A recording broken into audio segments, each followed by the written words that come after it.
El Juzgado 59 Administrativo de Bogotá admitió una tutela interpuesta por Germán Calderón España, abogado constitucionalista y magíster en derechos humanos, donde pide excluir esa casilla del voto en blanco en el tarjetón en segunda vuelta presidencial.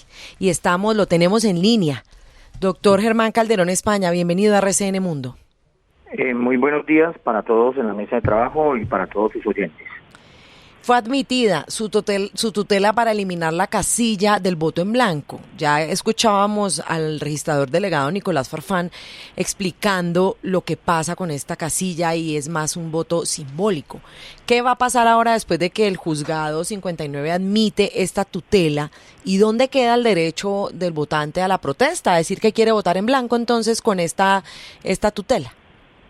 Sí, Carla, lo primero que hay que decir es que esa casilla para segunda vuelta, como así lo afirma el delegado de la registraduría, pues no tiene ningún efecto jurídico, pero la casilla como tal no debía ir en el tarjetón, no debe ir en el tarjetón, y ese error se ha venido cometiendo desde 1991, porque en todos los tarjetones de segunda vuelta se ha incluido la casilla del voto en blanco cuando los artículos 258 en su parágrafo primero y el artículo 190 dicen que la segunda vuelta presidencial solamente se surtirá con los dos candidatos o dos fórmulas, decía en la constituyente. Las primeras propuestas de la constituyente fueron dos fórmulas ganadoras de la primera vuelta.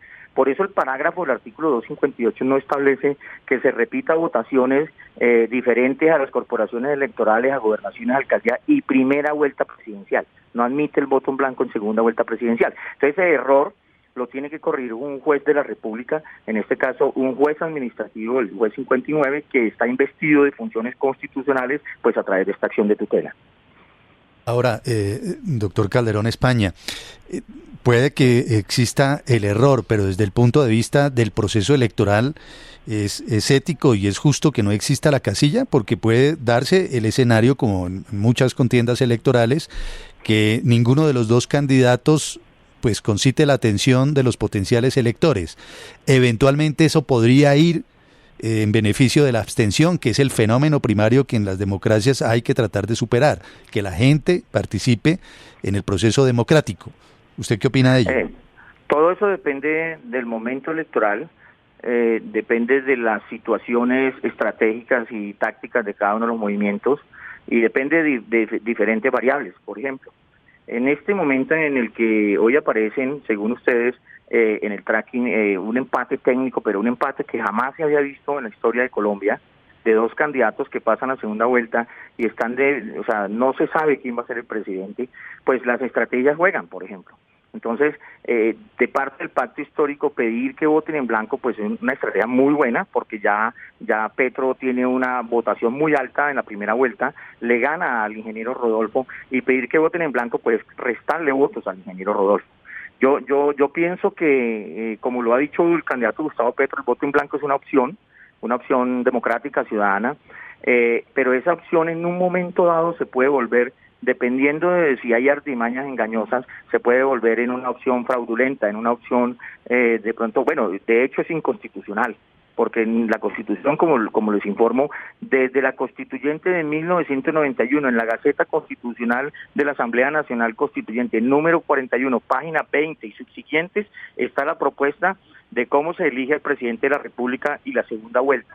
Y en esa segunda vuelta, constituyentes como Antonio Navarro Wolf, como Abel Rodríguez, como Hernando Vergara, es decir, grandes juristas de este país configuraron normativamente ese artículo. Y la segunda parte del artículo, después de la elección de la primera vuelta, habla de la segunda vuelta y dice que solamente participarán en una segunda vuelta las fórmulas o los candidatos ganadores primero y segundo de la primera vuelta, y así lo dice el artículo 190. Entonces uno podría decir que es la segunda respuesta, uno podría decir que se le coarta el derecho a la participación a los ciudadanos en esta segunda vuelta, pero es que ellos ya votaron en blanco en la primera vuelta, queriendo decir que no les gustó ninguno de los candidatos, incluyendo a Gustavo Petro, incluyendo al ingeniero Hernández.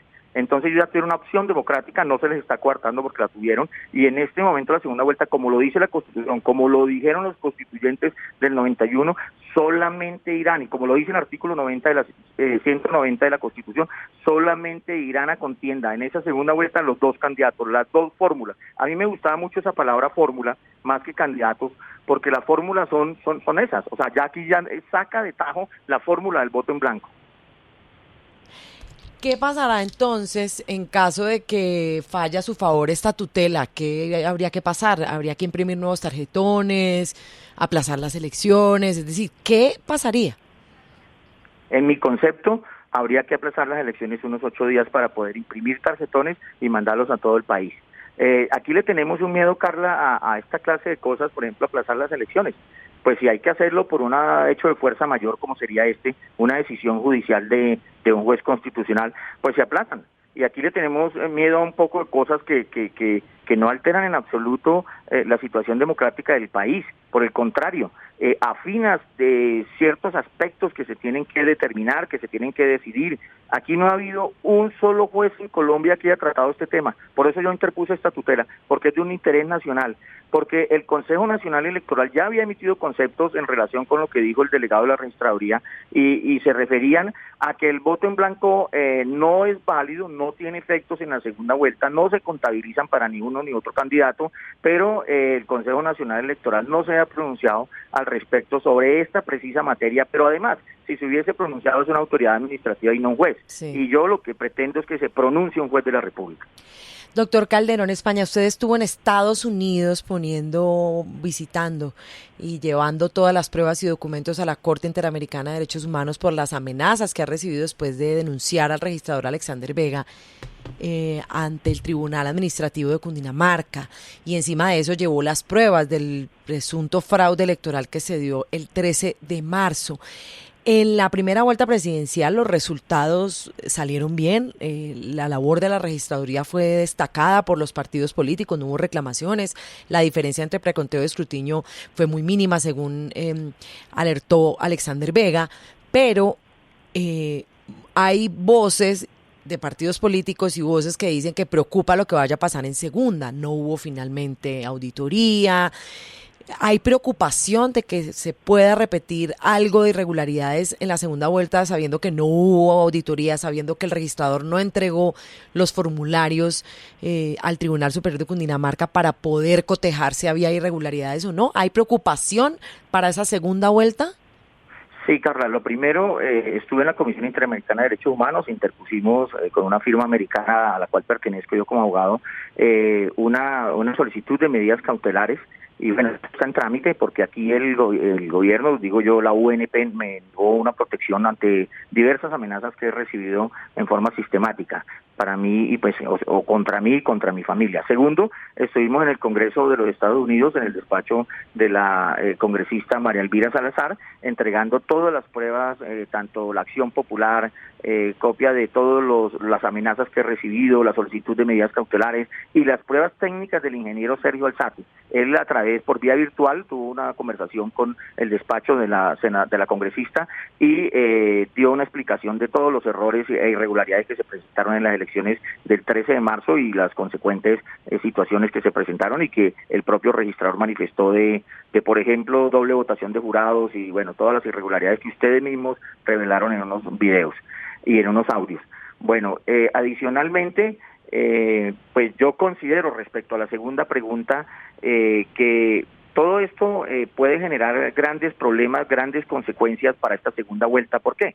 Porque ya se ve que con esta andanada y con esta estrategia de pedirle a la gente y concitar a la gente para que voten en blanco, pues claro que se puede alterar la situación política y se le puede disminuir la votación a uno de los candidatos, y eso no es válido en una elección porque eso son artimañas engañosas que constituyen un presunto fraude que deberá investigarse. Esperemos que los resultados de segunda vuelta salgan como en primera vuelta, pues en primera vuelta las advertencias de nosotros, de todos los activistas, de todos los ciudadanos que estuvimos pendientes de interponer acciones como la acción popular, como otra acción de tutela del doctor Sergio Alzate, como todas las voces de los candidatos relatos, como las voces del expresidente Andrés Pastrana, que estuvieron muy atentos a ir a la audiencia y a testimoniar respecto de todas las irregularidades y la desconfianza que sentían en el registrador y la registraduría, pues dieron la posibilidad de presentar unos resultados confiables y oportunos, y así se dio en primera vuelta, y bueno, eso está muy bien, pero esperemos que en la segunda vuelta las cosas salgan de la mejor manera para nuestra democracia. Pero algo sí es sabido, es que si el candidato del pacto histórico pierde las elecciones, inclusive ayer habían voces de uno de los senadores de su equipo, el senador Bolívar, que dice que van a incendiar la ciudad. Y eso es un peligro porque eso altera el orden público y el presidente de la República tendrá que adoptar medidas drásticas. No vamos a replicar esas voces de alerta y el terror que quieren emitir algunos dirigentes políticos de si no se vota por ellos, entonces van a incendiar el país. No vamos a replicar eso acá. Le agradezco mucho a Germán Calderón España, abogado constitucionalista y quien instauró una tutela que fue admitida por el juzgado 59 administrativo para eliminar la casilla del voto en blanco. Gracias por acompañarnos en RCN Mundo, y claro que sí, estaremos atentos a lo que pase en las elecciones. Lo que sí,